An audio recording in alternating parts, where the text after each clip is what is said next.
Hey, how dangerous do you think discouragement is? I'm gonna tell you, my point of view is pretty doggone dangerous. Discouragement can destroy a multitude of things. It can destroy your passion. It can destroy the path that you have set up to proceed on. You know what? With this train, even when I'm at home, it's right there. It's right there. There's nothing I can do. With me looking at the train, this makes me have just that much more disdain. Uh, I forgot the topic of this video. All I know is the sentence I was getting ready to say was it can destroy a multitude of things. It can destroy your goals, the path that you have set up to do whatever it is that you're trying to do. Oh, discouragement. That's what we're talking about. I'm thinking about one instance where the person, let's just say, they had destroyed one's self-esteem and a lot of the things that they've said throughout the years, right? When this individual was consulting them on irrelevant matters, this person brought up the fact of, I don't know why, you're discouraged or your self-esteem is what it is. You should have more oomph to yourself. And the funny thing about that whole conversation, the whole thing was it makes you think when a person is talking like that, especially when they're the ones that dished out and said such disparaging things and the discouragement, it makes you go, man, do you even have any sort of recall? Or, is this innately a part of you on how you deal with people, since you just say things without regards to like the lasting impact that it may have on people, how you may change them for worse, won't be no for better, for worse, just overall through the things that you say and you do. And it's just like yeah, it's just reckless. It's reckless to me. And when you're sizing up what a person is dealing out when they're discouraging. So it made me come to this conclusion, or this topic, I should say, rather, on this video on just how dangerous it may be, because you can really derail a person. You can really derail a person and really set them up for failure, depending on who you're talking to. And with a lot of people that say, oh, it doesn't affect me. I let this stuff just kind of like roll on. Yeah, to a degree. I guess you could say that to a degree. But depending on how much, at what point in your life that you're at, who's giving it to you, it can really be heartbreaking. And it can really set you up for failure. It's a dangerous thing to wield, that discouragement. And that's the reason why I speak so strongly on always wanting to encourage and never discourage.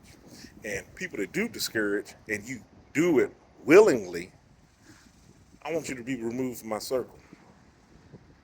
I don't want to subject myself to your discouragement at any cost.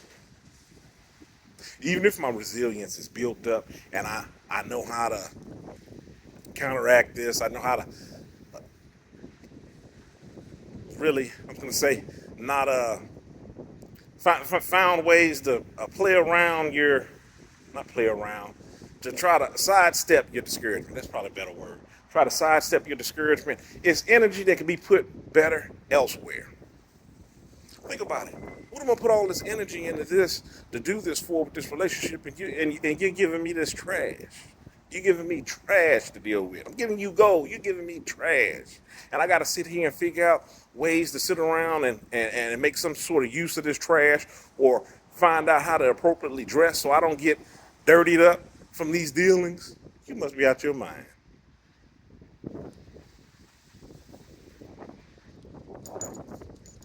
Do it just like as much thought as you're giving into your disparaging comments is as much thought as I'm going to give into trying to continue on this relationship and find things or reasons for me to stick around in it. No, I want to go on the greener pastures. I'm telling you, discouragement is dangerous. That's the reason why we talk about both of them on this channel. Because even when you're talking about encouragement or learning how to love or what's acceptable forms of behavior, boundaries, dealing with people, interpersonal connections, communication, even if you just focus all on the positive, that tells you on what you shouldn't be getting as far as the negative. Now keep in mind, nobody is perfect. But if you know what to recognize on what's good, surely you'll be able to recognize on what's bad or what's not sitting well with you. And if you're in a situation where you're consistently dealing with these situations, these scenarios, these people, it's discouraging to where it's so rare when you get something positive or encouraging, you don't even know how to accept it. Think about that too. Think about it just like the way that you would think about when you received a discouraging comment and you're used to receiving something encouraging. The flip side is the same way. It should make you feel strangely encouraged, strangely positive. I remember one person I was talking to, they said one of the things that made them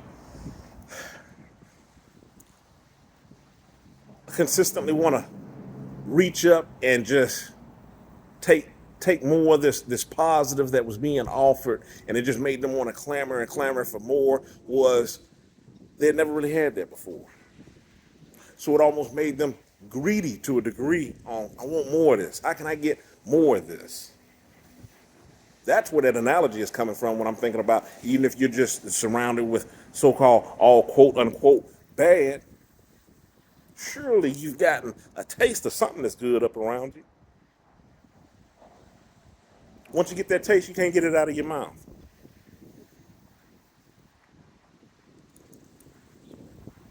Last thing I'm gonna end this video off on with the dangers of discouragement.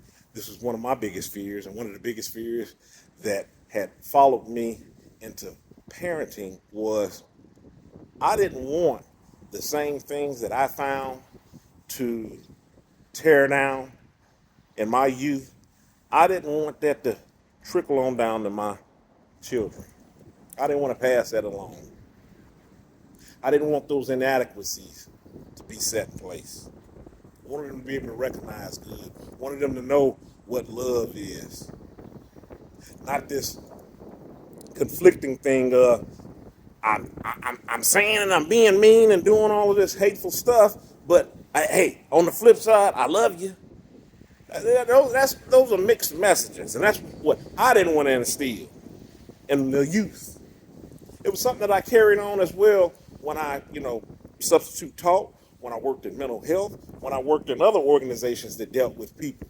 You want to give them these things that build up, because it's so much that can tear down, and it's so powerful, and you can really lead people to an end that there's no way of coming back from. And it can take lifetimes to clear up. And it doesn't just have to just stop with them, something that they can pass on down to their kids. It's dangerous. It's dangerous. It's dangerous. And that's the reason why I promote such healthy content and ways to recognize these situations to get out of them in a better way. How to put it down, how to encourage, how to love. It's dangerous.